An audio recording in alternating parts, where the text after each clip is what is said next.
오늘 하나님 말씀은 고린도후서 13장 5절입니다. 고린도후서 13장 5절 말씀을 제가 받들어 읽겠습니다. 너희가 믿음 안에 있는지 너희 자신을 시험하고 스스로 입증하라. 예수 그리스도께서 너희 안에 계신 것을 스스로 알지 못하느냐? 그렇지 못하면 너희는 버림받은 자들이라. 잠깐 말씀을 위해서 기도드리겠습니다. 저희들을 구원해 주셔서 하나님의 자녀로 삼아주시고 또 주님 부활하신 첫날에 이렇게 한자리에 불러 모아 주셔서 주님을 찬양하게 하시고 또 영과 진리로 경배 드릴 수 있는 특권을 주셔서 참으로 감사를 드립니다. 저희들은 참으로 어리석고 무지하고 너무나 부족하지만 주님 손에 붙들려서 주님께서 원하시고 기뻐하시는 그 일에 도구요 일꾼으로 쓰임받게 되기를 간절히 구하고 합니다. 저희들에게 지혜와 명철을 허락해 주셔서 또 담대함을 주셔서 또 믿음으로 모든 일들을 주님을 기쁘시게 해드리는 그런 저희들의 삶이 될 수 있도록 주님 함께 해주시기를 간절히 구하고 합니다.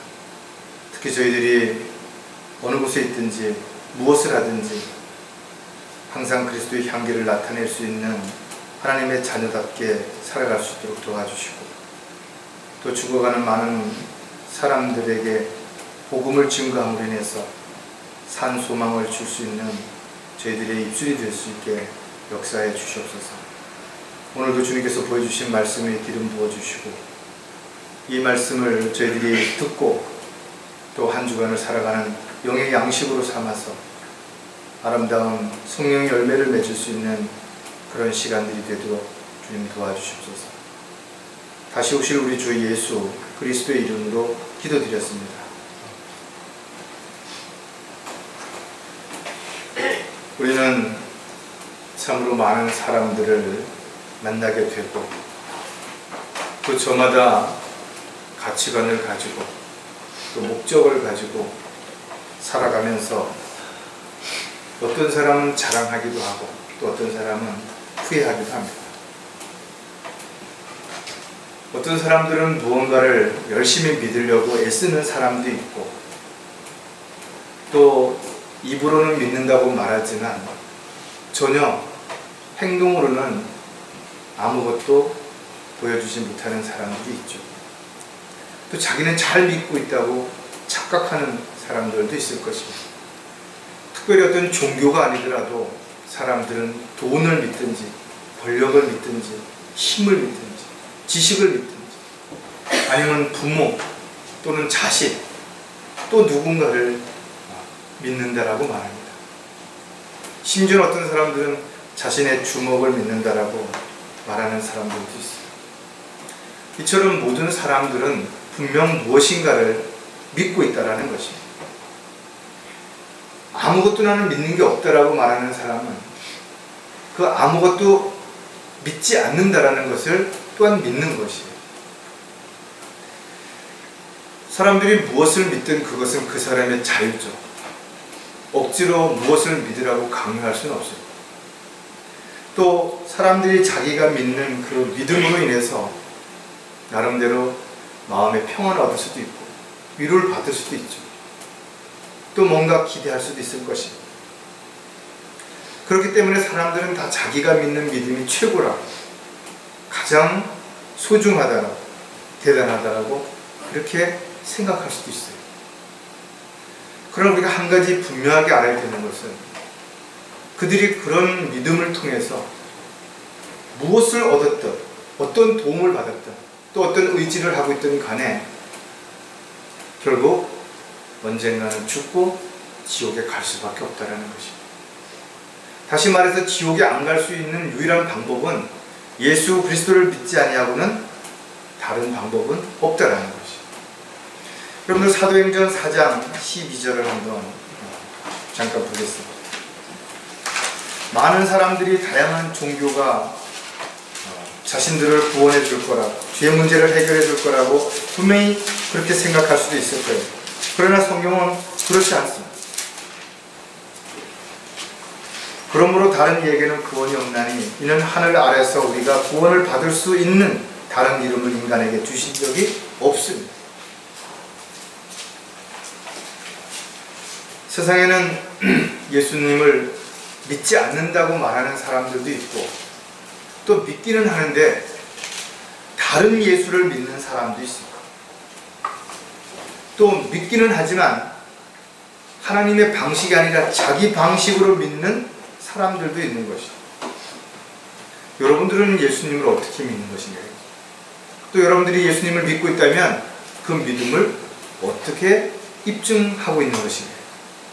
오늘 설교 제목은 자신의 믿음을 입증해 보라는 것입니다. 저와 여러분은 예수 그리스도를 믿음으로 구원받았고 하나님의 자녀가 된 사람이 분명하다 이거죠. 우리는 은혜의 복음, 즉 하나님의 선물을 통해서 우리가 값없이 구원을 받게 된 것입니다. 그러나 구원을 받았다고 해서 모든 그리스도인들이 동일한 믿음을 가지고 신앙생활을 하는 것은 아니라는 것입니다. 어떤 사람들은 자신을 부인하고 십자가를 지고 주님 앞에 온전히 헌신하며 날마다 감사와 기쁨 속에서 찬양을 부르며 살아가는 그리스도인들도 있지만 여전히 불평하고 불만을 가지고 부족하다라고 남을 탓하고 원망하며 사는 그리스도인들 있는 것이에요.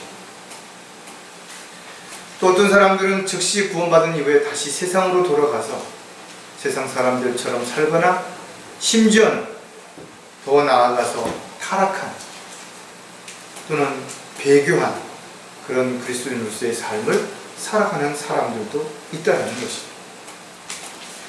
모든 그리스도인들이 다 하나님의 자녀로 또 하나님의 일꾼으로 그리스도의 군사로 쓰임받는 거 아닙니까? 그렇다면 저와 여러분은 과연 자신의 믿음을 지금까지 어떻게 입증해 왔는 것인가요? 앞으로는 어떻게 입증할 것인가요? 각자의 믿음의 분량에 따라서 영적 성장한 그런 여러분의 상황에 따라서 얼마만큼 또 주님을 사랑하느냐에 따라서 분명히 그 입증의 결과는 다르게 드러날 것입니다. 우리는 서로가 서로를 배려하고 섬기고 사랑할 뿐만 아니라 또 서로에게 본이 되어서 도전을 주고 또 함께 합력해서 손을 이루어가야 할 주님의 일꾼이요 또 지체라는 사실을 절대로 한순간도 잊어서는 안 될 것입니다. 자, 자신의 믿음을 입증하기 위해서 우리는 세 가지를 살펴볼 텐데, 첫 번째, 종교적인 열성인 믿음인지 확인해 보라는 거죠. 자기가 가지고 있는 믿음이 종교적인 열성에서 나오는 믿음인지 아닌지를 정확하게 확인해 볼 필요가 있다는 것이에요. 우리나라에 교회가 얼마나 많이 있습니까? 또 교회 다니는 사람은 얼마나 많은 것이에요. 그런데 그들이 열심히 뭔가를 믿고 있고 열심히 뭔가 행하고 있는데 그것이 하나님의 방법대로 하는 것이 아니라면, 하나님께서 기뻐하시는 일이 아니라면 이것은 하나님과는 무관한 종교 생활에 불과해요. 자신이 어떤 교회 직분을 가지고 있든지 교회에서 어떤 봉사를 하든지 얼마만큼 어렵고 힘든 사람들을 도와주는 자선사업가의 독지가 복지가로 살았다 하더라도 마찬가지다 이거죠. 헌금을 얼마나 많이 냈든 중요한 것은 그가 구원받지 않았다면 자기가 자기를 드러내기 위해서, 인정받기 위해서, 대접받기 위해서, 또 다른 무언가를 유익을 위해서 그렇게 하고 있다는 것입니다. 이것이 기복신앙입니다. 성경에 기록된 대로 믿지 않는 것은 올바른 믿음이 될 수가 없습니다. 사도 바울이 고린도에 편지하면서 너희가 헛되이 믿지 아니하였다면, 분명히 많은 사람들이 믿기는 믿는데 헛되이 믿는 사람들이 있다. 예수님을 믿으면 부자가 될 수 있다든지 모든 병을 다 고칠 수 있다든지 자식이 다 잘 될 수 있다든지. 그러나 우리가 성경을 보게 되면 정말 주님을 잘 믿고 따랐던 제자들이 어떻게 됐냐, 초대교회 때 신실한 그리스도인들은 어떻게 됐냐, 지금도 신실한 그리스도인들이 얼마나 많이 박해와 핍박과 비난과 오해 속에서 손해를 보고 어려움을 겪고 있는지를 한번 좀 생각해 본다면, 과연 주님을 믿고 따르는 것이 많은 것을 얻고 누리고 즐기며 살 수 있는 그런 길인 것인가요? 성경은 오히려 주님을 따라가는 길은 좁고 험난하고 많은 사람들이 가지 않는다라고 기록하고 있대요. 가시밭길과 같다라는 거예요. 고난의 길이라는 것입니다.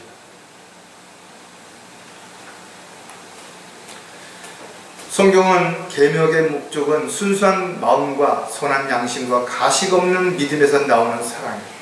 즉 가식 없는 사랑에서 나오는 그런 열매들이어야 되는데, 오히려 사람들을 속이고 형식적인 위선적인 그런 삶을 살아가는 종교인들로 인해서 많은 사람들이 속고 있거나 잘못 생각하고 있다는 거예요.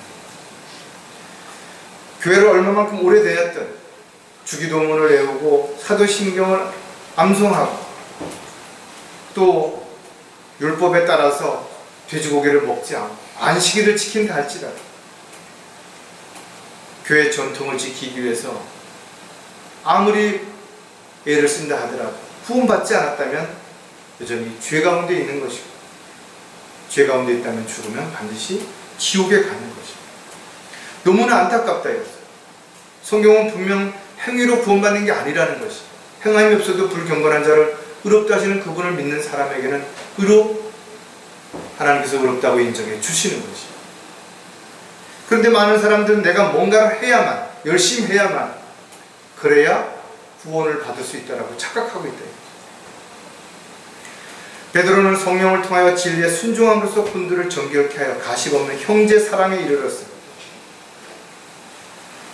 구원받은 사람들은 가식 없는 형제 사랑을 가지고 있기 때문에 순결한 마음으로 서로 뜨겁게 사랑할 수 있게 되는 것이에요.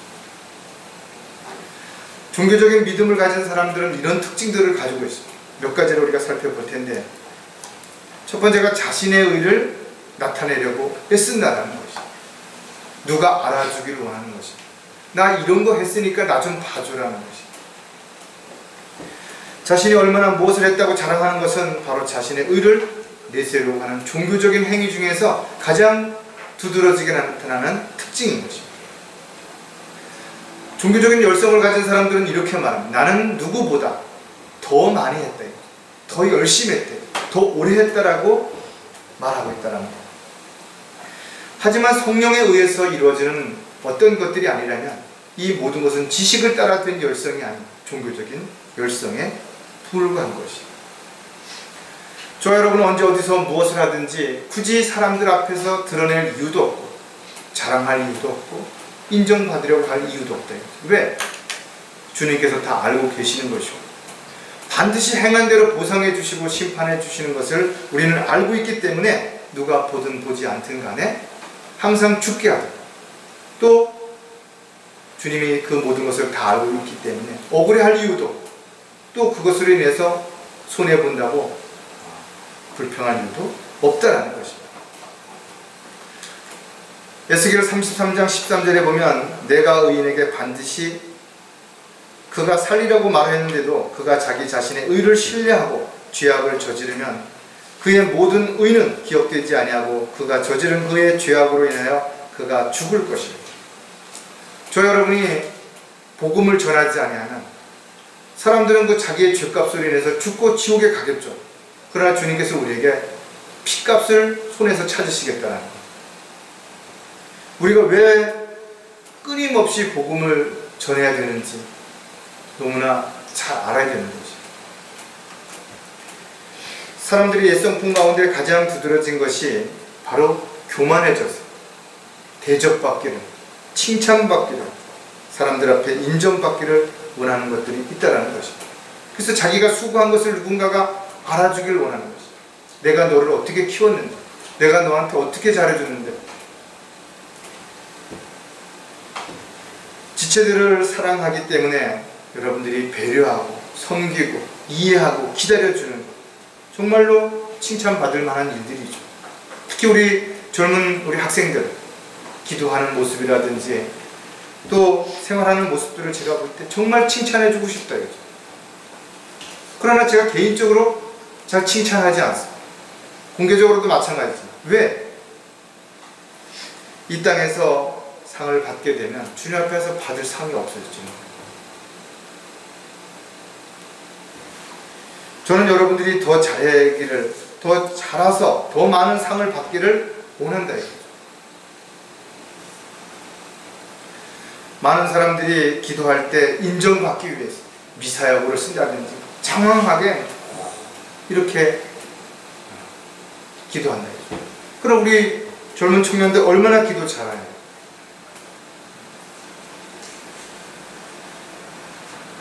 누구에게 보이기 위해서, 누구에게 인정받기 위해서, 칭찬받기 위해서 하는 모든 것들은 종교적인 행위에 불과한 것이고 자기 의를 드러내기 위한 하나의 수단에 불과하기 때문에 결코 이런 것들은 하나님을 기쁘시게 할 수 없다는 거예요. 종교적인 믿음의 또 다른 특징은 사람들 앞에서 위선적으로 행한다는 거예요. 아무도 없는 데서는 세상 사람들하고 다른 게 없어요. 아니 더 심한 사람들도 있어요.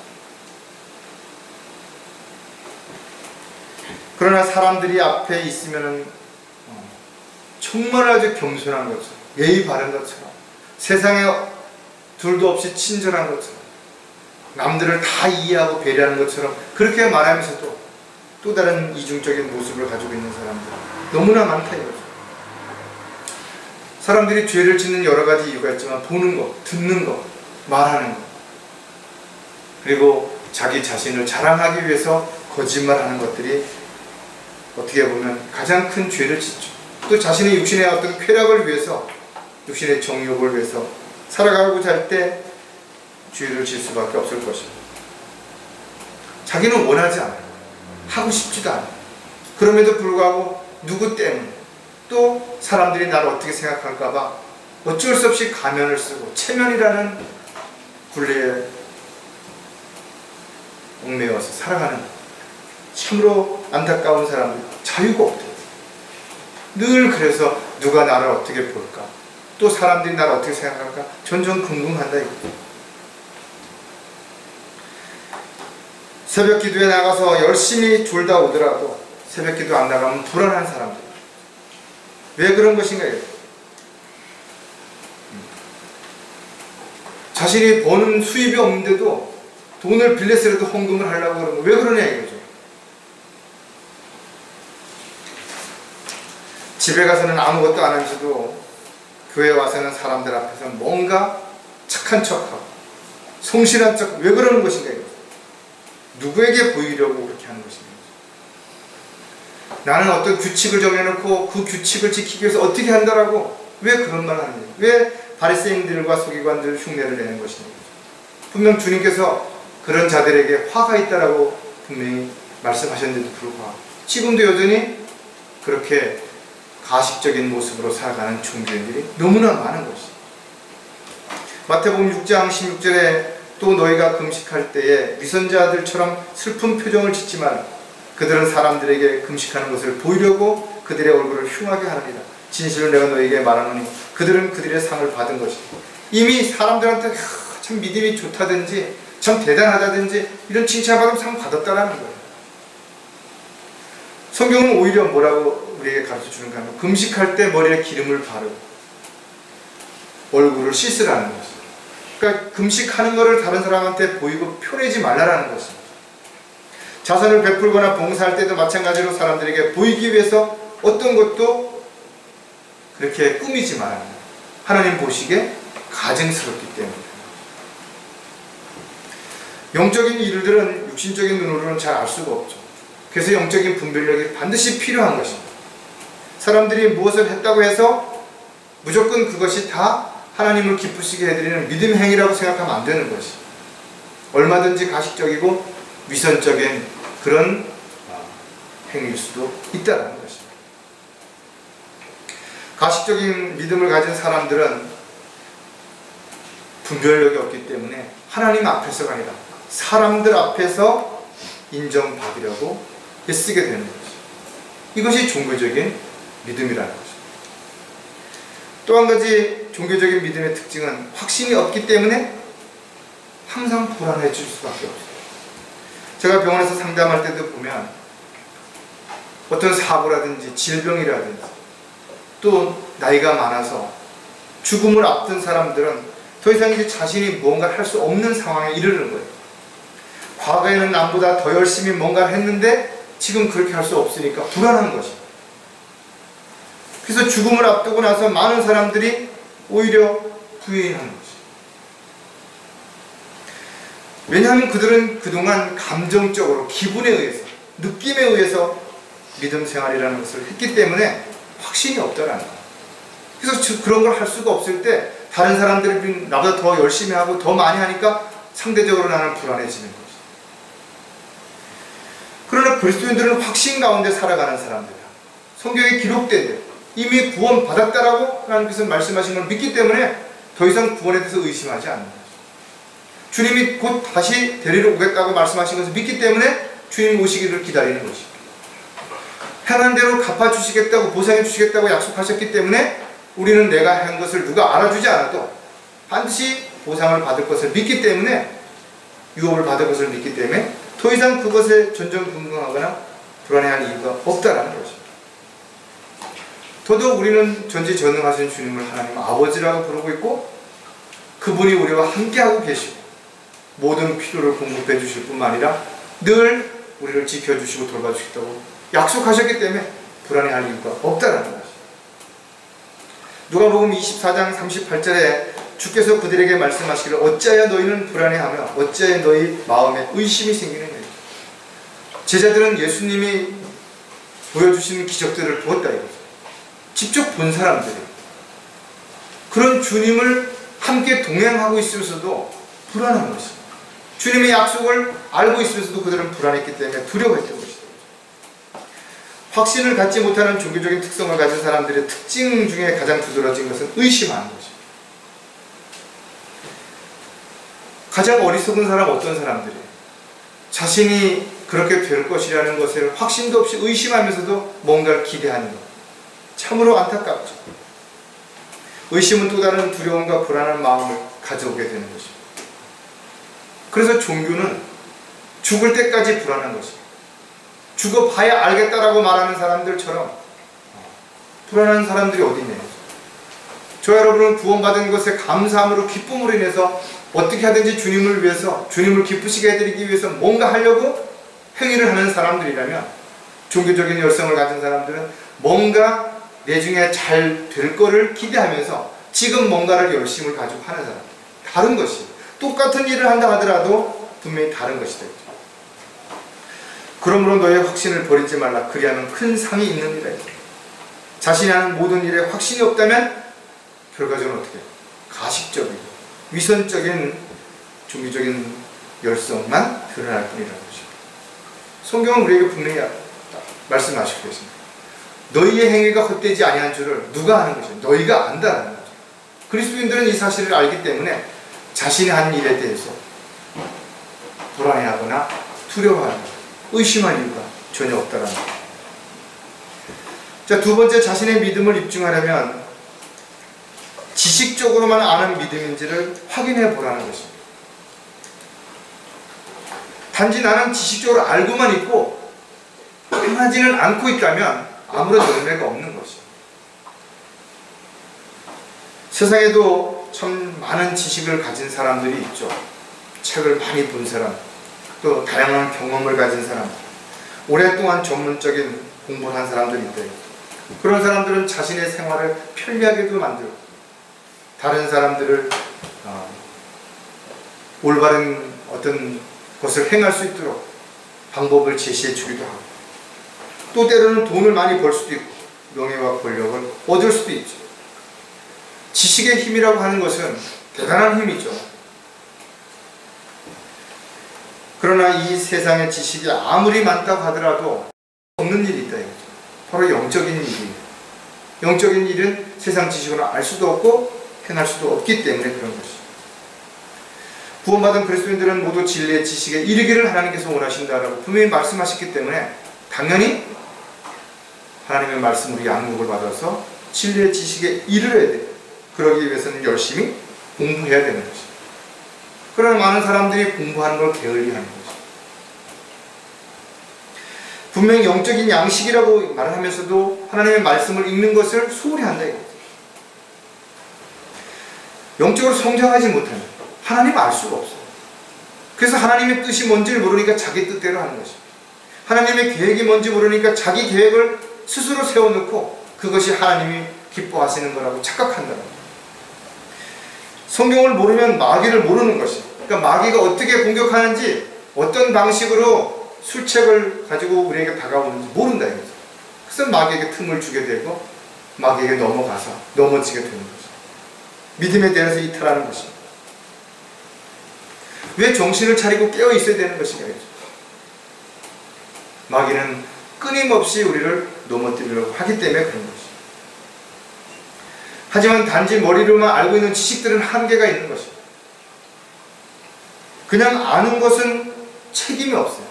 그렇기 때문에 거기에 대한 어떤 것을 행하지 않음으로 인해서 고난과 시련과 아픔과 손해와 어려움이 뒤따르지 않기 때문에 그냥 알고 있는 것은 신앙생활하는데 편할 수는 있죠. 그러나 여러분들이 아는 것을 실행에 옮기고자 할 때 즉시 그때부터 마귀는 공격을 한다는 거예요. 그래서 힘든 거예요. 어려워지는 것입니다. 여러분들이 헌신하고자 할 때, 영적으로 성장하고자 할 때, 또 복음을 전파하고 진리를 증거함으로 인해서 혼들을 불영하고자 할 때 지금보다 훨씬 더 힘들고 어려운 상황에 놓이게 되는 것이죠. 손해를 볼 수도 있고 어려움을 처할 수도 있게 되는 것이죠. 그래서 많은 사람들이 알면서 포기하는 것입니다. 알면서 귀를 막아버리는 것입니다. 보고서도 못 본 척 외면해버리는 것입니다. 이 마지막 시대에 주님의 부르심을 받은 저와 여러분이 진리를 알고 있다면 반드시 그 진리를 따라서 살아야 되고 진리를 행함으로 그 진리로 인한 아름다운 열매들이 맺어져야 되는 것입니다. 그 열매가 맺어지기까지는 수많은 고난과 시련과 아픔이 반드시 있다는 것입니다.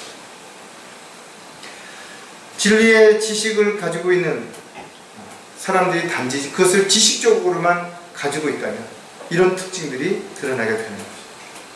진리의 사랑을 받아들이지 못하는 것입니다. 말을 하는 것입니다. 어떻게 사랑해야 된다라고, 우리는 사랑해야 돼 라고 사람들한테 말할 수는 있어도 실질적으로 자기가 생활 속에서 사랑을 받아들이지 못하기 때문에 그 사랑을 실천할 수 없게 되는 것입니다. 하나님의 사랑은 분명 모든 사람에게 차별이 없죠. 왜냐하면 십자가에서 피 흘려 돌아가실 때 모든 사람에게 동일하게 구원받을 수 있는 기회를 주셨다는 거예요. 누구든지 이 사실을 알고 믿으면 되는 것입니다. 어떤 상황에 어떤 처지에 있든 모든 사람들에게도 동일하게 구원받을 수 있는 것은 믿으라는 것입니다. 마음에 믿고 입으로 시인하라는 것입니다. 벌레만도 못한 저와 여러분을 구원해 주시기 위해서 하나님이 하늘 보좌를 걸시고 이 땅에 내려오셔서 십자가에 피 흘리기까지 직접 자신의 생명을 내어주셨다는 것입니다. 그러나 많은 사람들이 이 사랑을 외면하고 있는 것입니다. 받아들이지 않고 있다는 것입니다. 왜냐하면 진리를 사랑하지 않기 때문에 그런 것입니다. 데살로니가 후서 2장 10절에 멸망하는 자들 안에 있는 모든 불의에 속임수로우는 것이니 이는 그들이 진리의 사랑을 받아들이지 아니하여 구원을 받지 못하였기 때문에. 사람들이 왜 구원받지 못하냐 이거죠. 하나님의 이 말씀 진리를 받아들이지 않는 것이에요. 그 진리가 뭐예요? 나는 곧 진리요 길이요 진리요 생명이라. 예수님이 진리시고 성령이 진리이시고 하나님의 말씀이 진리이신 것이에요. 바로 이 하나님을 거부해버리는 것이에요. 그래서 구원받을 수 없다라는 것이에요. 자신도 모르는 사이에 마귀가 쳐는 함정에 빠진 것입니다. 하나님의 영광스러운 복음의 광채가 비치지 못하도록 이 세상의 신이 막고 있는데 영적인 눈이 멀어서 그것을 분별하지 못하는 것입니다. 안타깝게도 구원을 받았으면서도 진리의 지식을 알았음에도 불구하고 여전히 아무것도 행하지 못하는, 열매를 맺지 못하는 사람들도 있다는 것을 우리가 한번 좀 생각해 본다면 진리의 사랑을 받아들이지 않는다면 진리의 사랑을 실행할 수 없게 되는 거죠. 진리의 사랑을 실행하지 못하는 모든 것들은 육신의 열매를 맺을 뿐 성령의 열매는 결코 맺을 수 없게 되는 거죠. 따라서 여러분들이 많은 지식을 가지고 있는 것이 중요한 것이 아니라 그 지식을 얼마만큼 여러분 생활 속에서 잘 적용시키고 있는 것인가가 훨씬 더 중요하다는 거죠. 지식적인 믿음을 가진 사람들의 또 다른 특징은 자신을 변화시킬 수 없다는 거예요. 그래서 자꾸 남을 변화시키려고 하는 거죠. 너 이것이 잘못됐다. 이걸 고쳐야 된다. 이렇게 해야 된다. 저렇게 해야 된다. 우스갯소리로 개가 옆으로 가면서 다른 개보고 똑바로 걸으라고 이야기하는 거하고 똑같다. 부모가 자식 앞에서 올바르게 믿음 생활을 하지 못하면서 자식에게 올바른 믿음 생활을 하라고 말하는 건 이건 말이 안 되는 거예요. 본을 보이지 못하면서 뭔가를 하는 것은 아무런 도움이 되지 않습니다. 오히려 반감만 가는 거예요. 그래서 그리스도인들이 말과 행실에 있어서 어떻게 본을 보여야 되는 것입니다. 우리는 지식을 가지고 사람들을 판단하고 평가할 수 있어요. 그러나 그 지식이 자신이 실행으로 직접 옮기는 사람은 함부로 말하지 못하는 것입니다.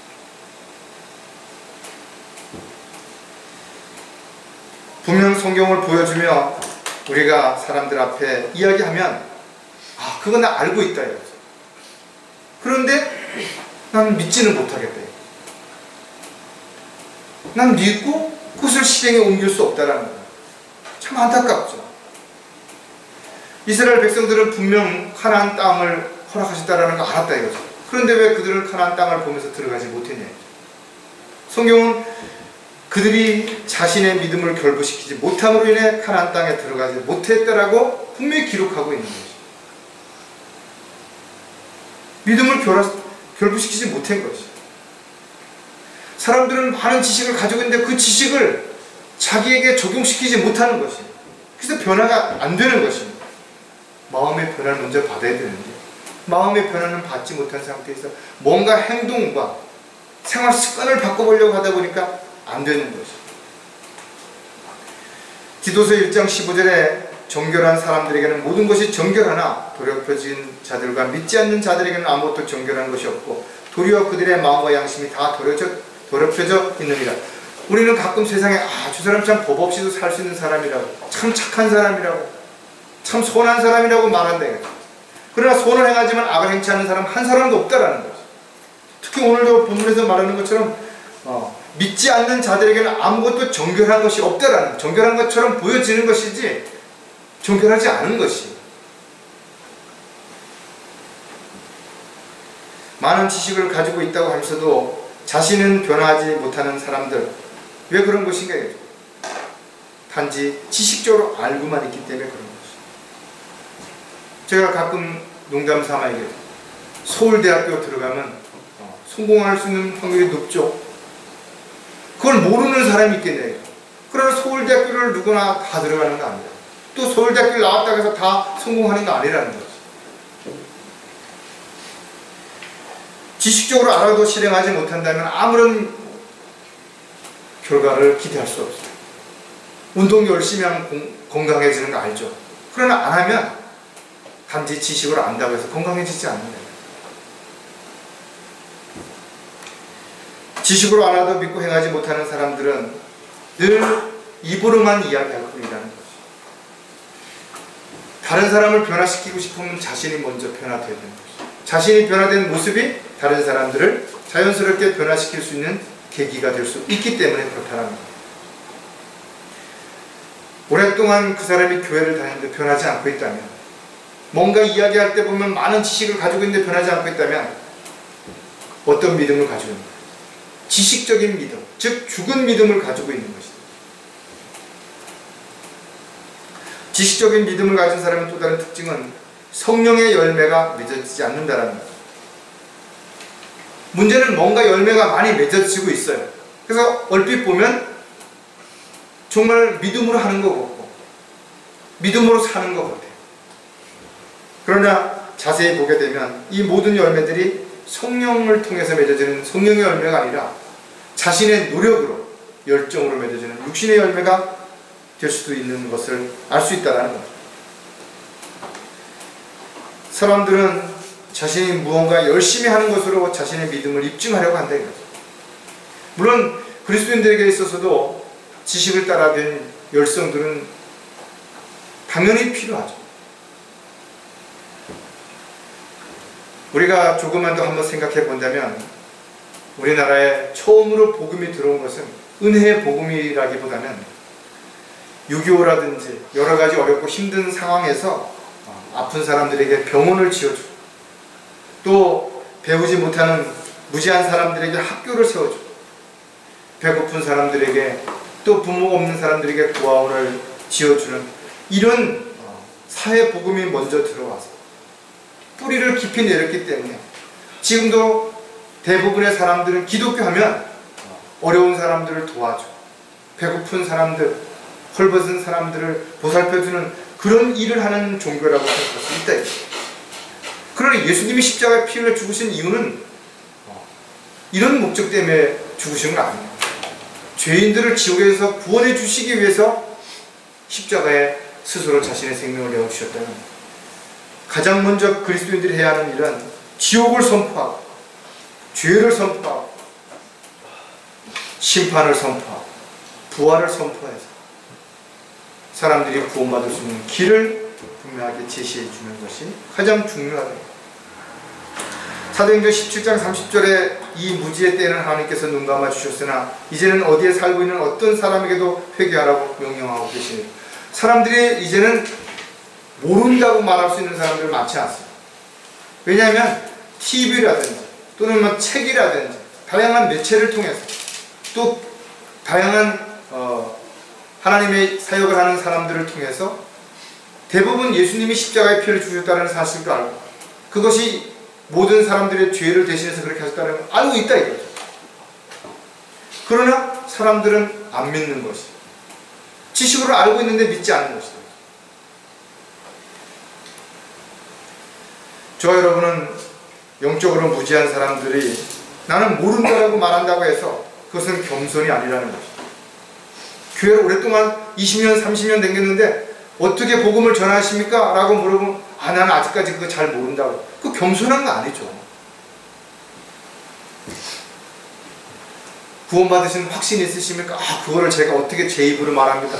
겸손한 거 아니에요. 자기가 구원받은 확신이 있는지 없는지도 모르는 입장이라면 그것이 어떻게 구원을 받은 사람입니까? 자기가 결혼했는지 안 했는지도 모르면서 난 결혼했다라고 말할 수 있는 사람이 있냐 이거죠.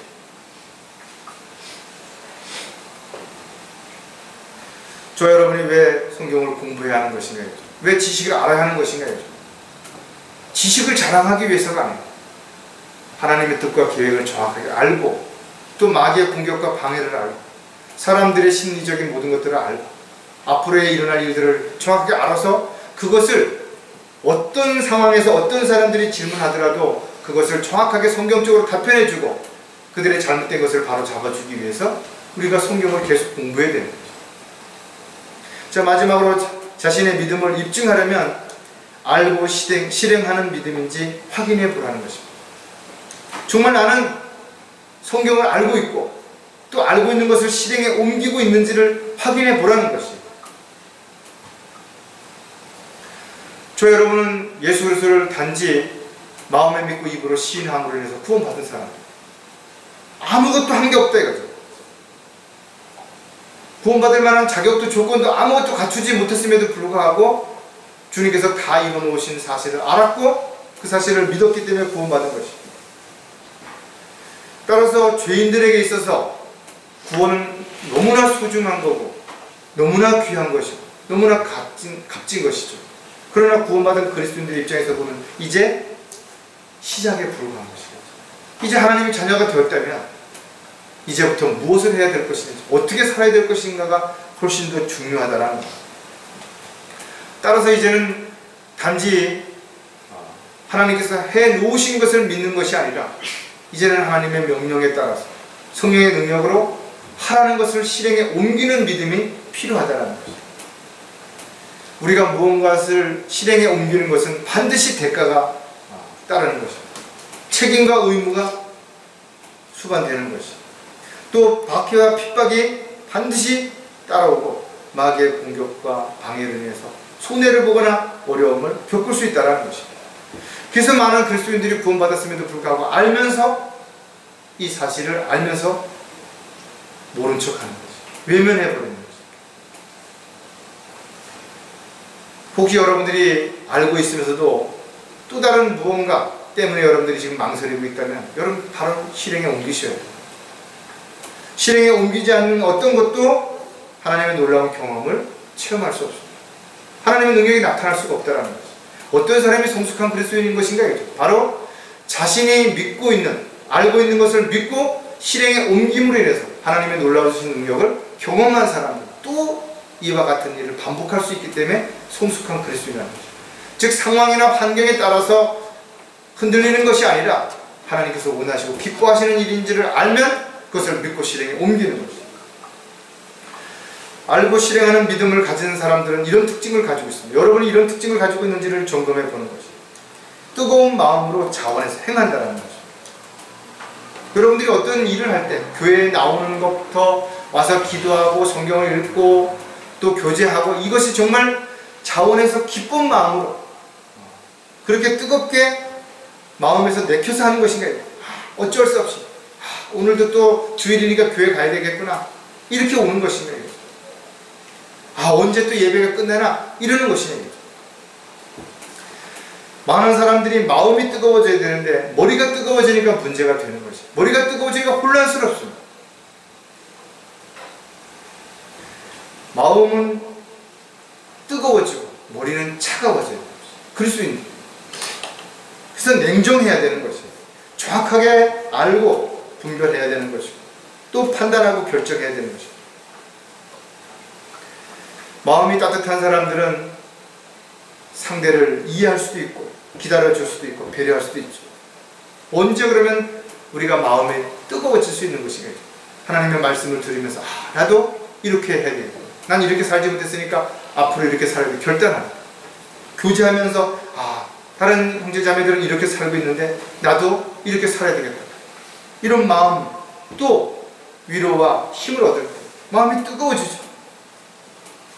여러분들이 복음을 전해서 한 분이 구원받을 때 주체할 수 없을 만큼 가슴이 뛴다. 성경을 읽을 때 마찬가지죠. 누가복음 24장 32절에 그들이 서로 말하기를 그분이 길에서 우리에게 말씀하시며 성경을 열어 보여주실 때 우리 마음이 뜨겁지 아니하더냐. 여러분 성경을 읽다가 주체할 수 없을 만큼 눈물이 나온 적이 있나요? 가슴이 진정이 안 될 만큼 심장이 뛴 적이 있나요? 한번 생각해보라.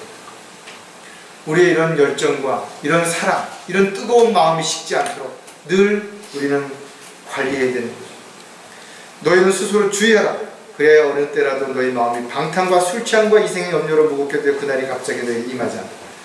여러분들이 세상을 사랑하고 세상에 있는 것들을 사랑하게 되고 거기에 마음을 뺏게 되면 여러분들의 마음은 뜨거워지는 것이 아니라 점점 식어지는 거죠. 머리가 뜨거워지는 것, 혼란스러워지는 것이고 복잡해지는 것이고 많은 사람들이 마음이 뜨거워졌다가 머리가 뜨거워짐으로 인해서 주님과의 관계가 멀어진 것이죠. 주님을 위해서 뭐든지 하겠다라고 호언장담했던 베드로처럼 큰소리 쳤던 사람들이 얼마 지나지 않아서 흔적도 없이 사라진 이유가 뭐냐 이거죠.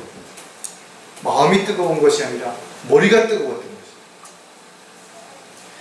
자신의 열정이 말씀에 대한 확신 가운데 생겨난 믿음의 열정인지 아니면 육신적인 감정에 의해서 일시적으로 나타나는 열정인지 한 번쯤 점검해 봐야 됩니다. 저 여러분은 마음이 뜨거워집니다. 알고 믿고 실행하는 사람들의 특징은 갈등하지 않고 즉시 실천한다는 것입니다. 우리는 많은 것을 알면 좋죠.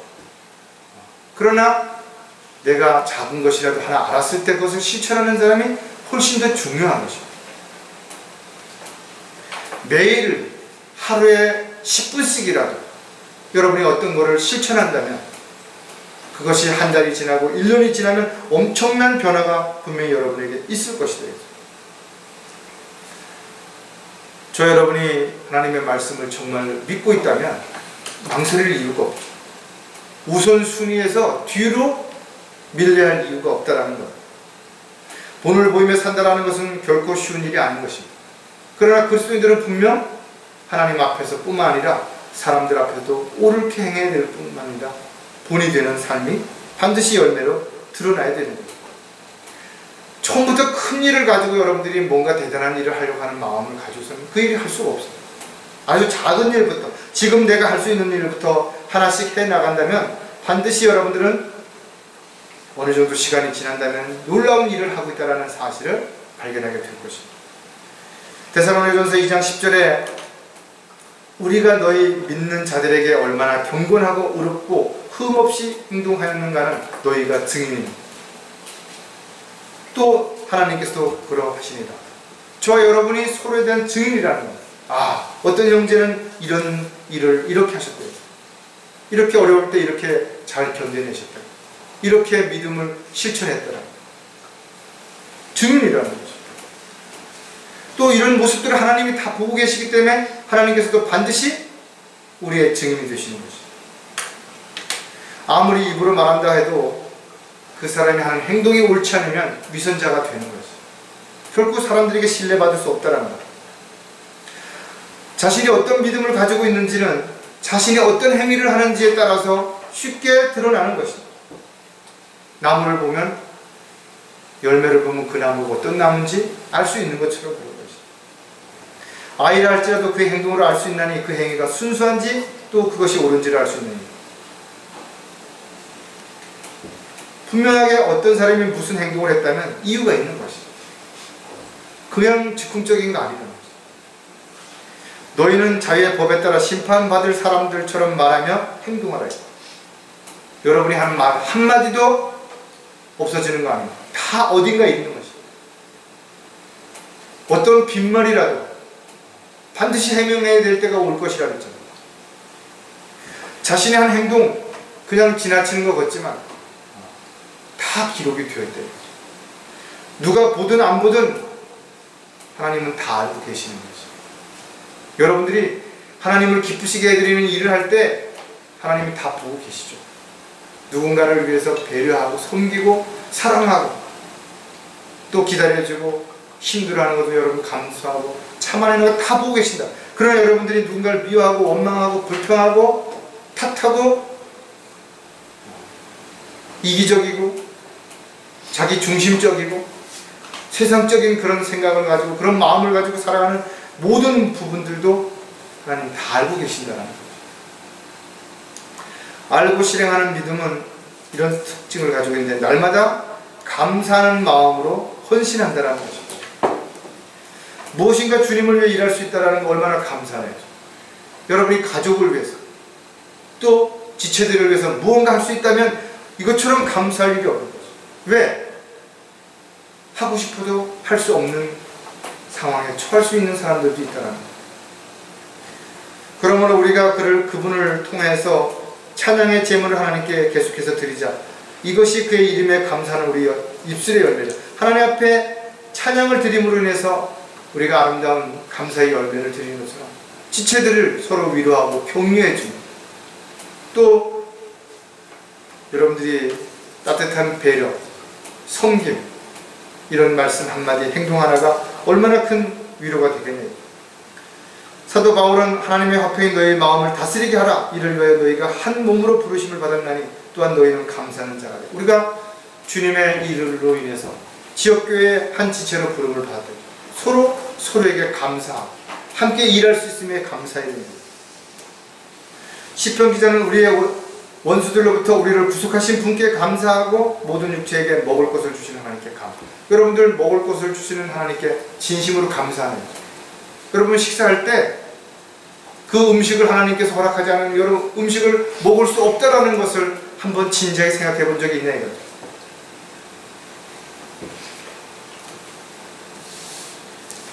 하나님께서 허락하지 않으면 물 한 모금도 마실 수 없어요.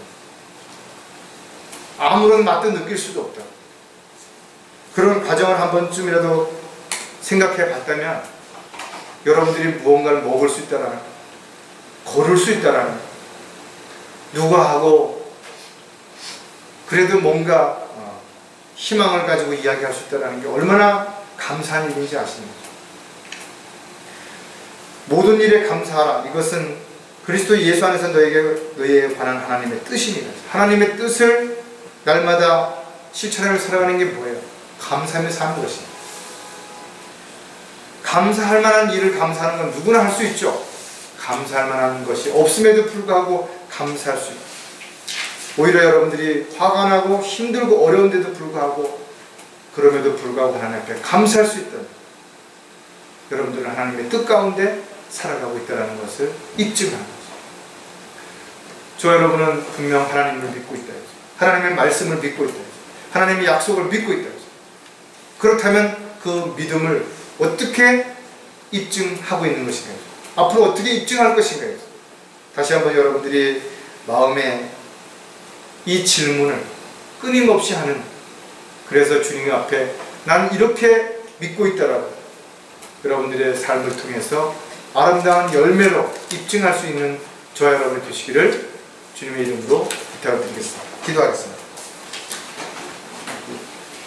참으로 위대하신 하나님 아버지, 이 죄악된 세상을 살아가면서 마땅히 저희들이 해야 할 일이 무엇인지, 또 저희들이 어디에서 어떻게 주님의 도구를 일꾼으로 쓰임을 받아야 하는지를 늘 주님께 물어보고 주님의 명령에 따라 순종하며 헌신된 삶을 살아가는 저희들의 삶이 되기를 간절히 구하고 합니다. 무엇보다도 저희들이 열성을 가지되 종교적인 열성이 아니라 하나님의 지식을 따라 된 열성이 되기를 간절히 구하고 합니다. 또 저희들이 그 열성을 가지고 단지 지식으로 알고 끝나는 것이 아니라 알고 있는 것을 믿음으로 실행할 수 있는, 열매 맺을 수 있는 그런 저희들의 삶이 되도록 역사해 주시옵소서. 다시 오실 우리 주 예수 그리스도의 이름으로 기도드렸습니다.